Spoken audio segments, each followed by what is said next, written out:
Pemirsa, kita akan bahas mengenai temuan PPATK soal aliran dana Gubernur Papua Lukas NMB yang telah ditetapkan sebagai tersangka oleh KPK. Sudah bergabung bersama kami, ada Menko Polhukam, Profesor Mahfud MD. Selamat sore, Prof. Mahfud. Sore. Prof. Mahfud, ini PPATK menemukan kejanggalan aliran dana kasus korupsi Gubernur Papua Lukas NMB. Jumlahnya juga bukan main-main, ada 12 transaksi keuangan yang mencurigakan sampai 560 miliar rupiah yang ditemukan, yang mencurigakan. Tapi yang kemudian dipertanyakan adalah sumbernya dari mana? Uang sebesar ini dimiliki oleh seorang Lukas NMB. Gini, yang menemukan dana-dana yang mencurigakan dan fantastik itu bukan KPK tapi PPATK. Betul. Jadi PPATK itu tugasnya memang itu melacak uang-uang yang tidak jelas itu.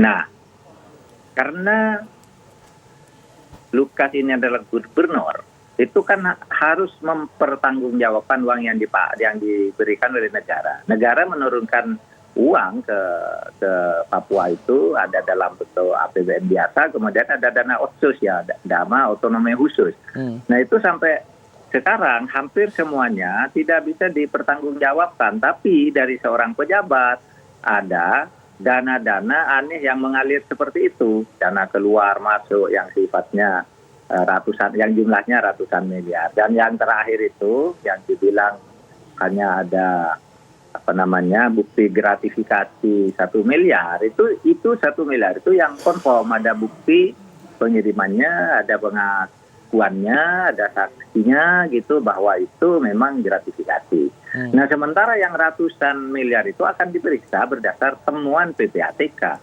Misalnya uang itu dari mana? Kalau pertemuan PPATK itu uang itu misalnya bawa dari uang cash dari Indonesia dibawa ke luar negeri, masuk ke tempat judi, lalu tidak berjudi di situ, lalu keluar dari tempat judi minta surat bahwa dia menang judi di situ.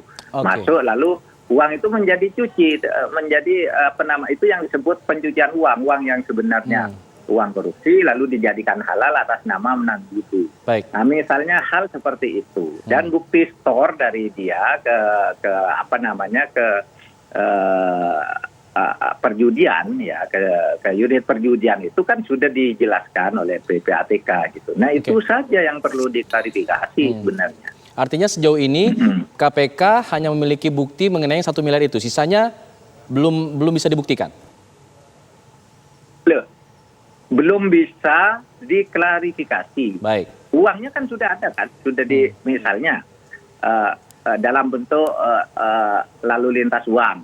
Kemudian uang tunainya yang sekarang diblokir PPATK 71 miliar itu. Yang ratusan miliar itu nanti dijelaskan kok Anda ngirim uang segini dan menerima uang segini tanggal sekian dan seterusnya.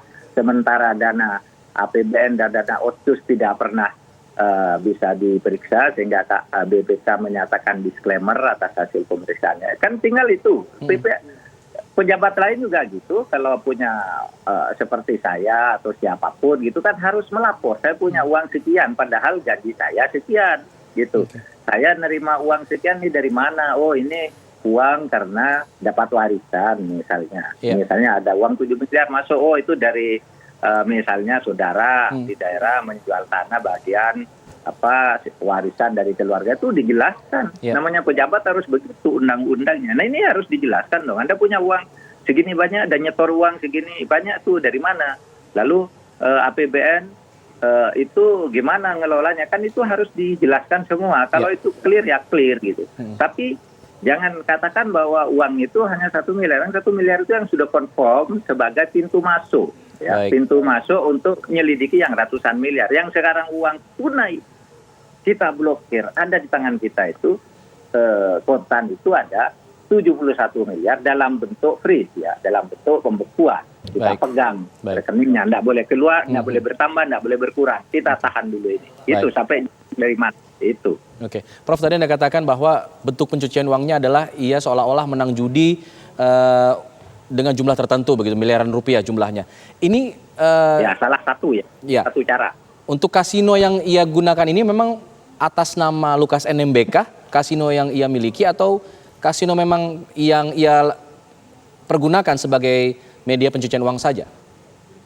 Nah, nanti itu biar PPATK ya, kalau lebih detail gitu sangat itu tentu bukan saya yang boleh menjelaskan. Saya hanya menjelaskan jenis dan modusnya, dan itu yang harus dijelaskan ke KPK. Kalau sudah nama, alamat dan seterusnya ya itu nanti urusan sangat teknis hukum. Baik. Ya, menyangkut nama orang, menyangkut lembaga perjudian dan sebagainya, itu usaha judi dan sebagainya. Itu soal lain lagi. Oke, tadi Anda katakan mengenai dana otsus otonomi khusus Papua yang selama ini tidak dilaporkan pertanggungjawabannya oleh Lukas NMB. Artinya sejak ia menjabat, ia tidak pernah mempertanggungjawabkan penggunaan dananya, Prof? Ya, tadi kan di VT itu kan Anda lihat tuh, KPK menyatakan banyak sekali yang tidak dipertanggungjawabkan. Misalnya dana operasional pimpinan DOP yang ratusan miliar, ada dana PON, kemudian ada manajer, ada manajer pencucian uang. Jadi orang itu ditunjuk khusus dan melakukan khusus mencuci uang gitu, dikeluarkan uang, diolah sedemikian rupa sehingga seakan-akan menjadi saham perusahaan misalnya yang sah. Ya tadi caranya gampang sekali, Anda punya uang, datang aja ke Malaysia gitu, masuk tempat judi lalu keluar di situ bawa uang, bawa surat keterangan membawa uang keluar dari situ sekian, dan itu sudah ada yang ngatur gitu, seakan-akan itu menang judi. Kan itu yang kita temukan modusnya, dan itu harus diklarifikasi. Kan itu ada tanggal kapan terjadinya, siapa yang melakukan, siapa yang mengeluarkan tanda terima, dan seterusnya lah. Itu sangat teknis yuridis ya.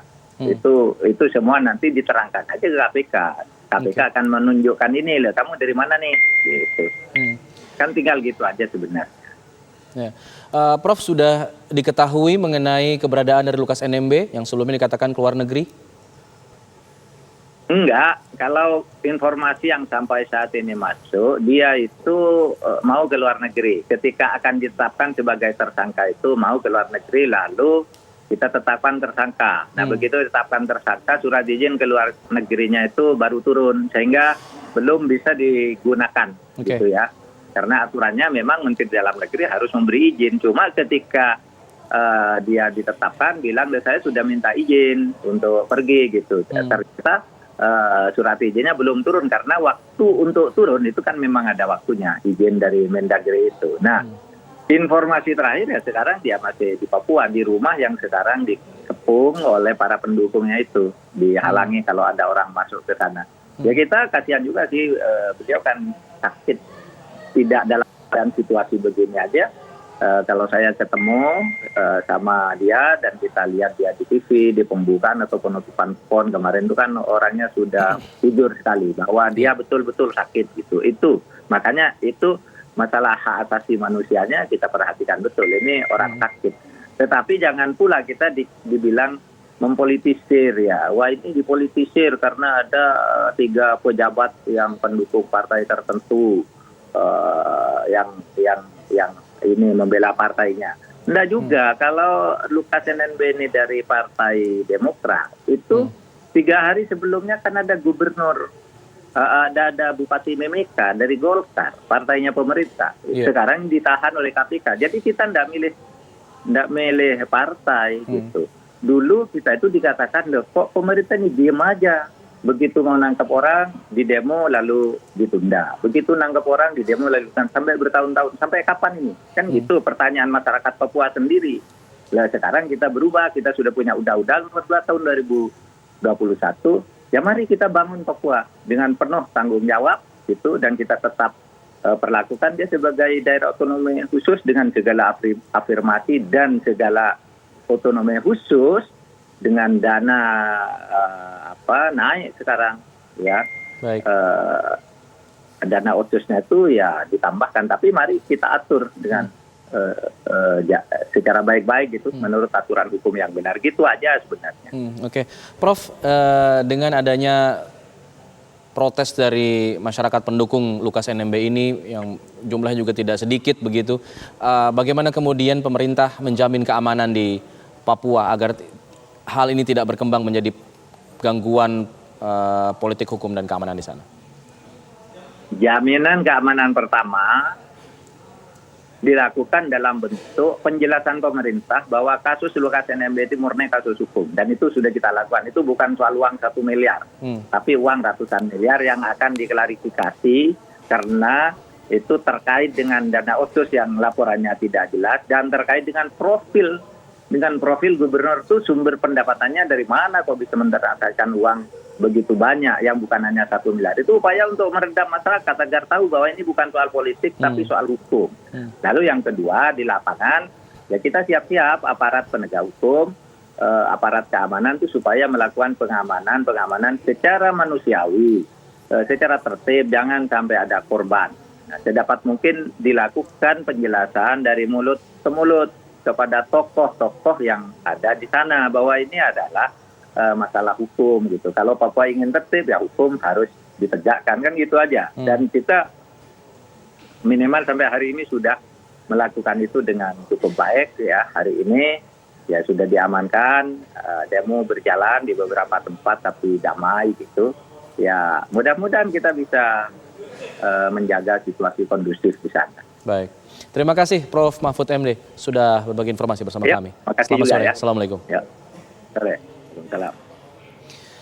Pemirsa, kami harus jeda dulu. Kami akan kembali dengan sejumlah informasi lain. Tetaplah bersama kami.